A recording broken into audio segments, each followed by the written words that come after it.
Welcome back to the daily discussion. So today we're going to talk about mental blueprints. And in fact, we're going to talk about this for the next couple of days, and I'm going to leave you on a heavy cliffhanger because it's going to get a little bit more serious and down to a personal level. So many of you, actually most of you don't know, a couple weeks ago, I almost walked out of my family and I decided I was done.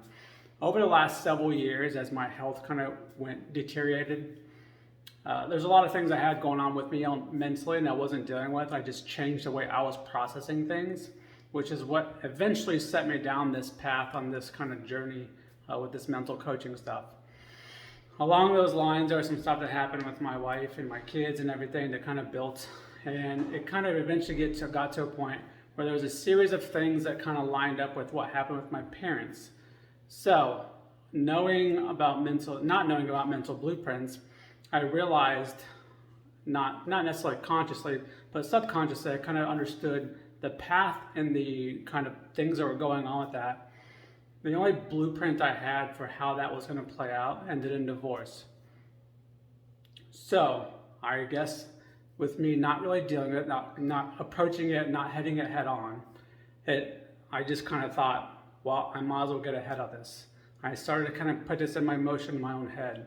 And it kind of got to a point where I just kept repeating it to myself, which is why I kind of started talking about those stories a couple weeks ago too, about what story we're telling ourselves.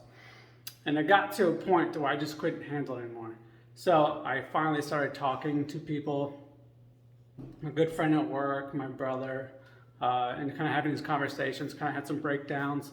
And then also doing one with my coach that I have right now. I was doing a mental imagery and visualization exercise that led me to kind of think about my future for what I wanted to do and how I wanted to grow this business. So as I went to go journal probably I think it was like Wednesday night, a couple weeks ago, I was ready to walk out. But as I grabbed the pen to journal, something hit me. All of this stuff kind of hit me all at once. And then I changed my mind. So come back tomorrow and I'll talk about what changed and why I was able to flip the switch so quickly and get back on track.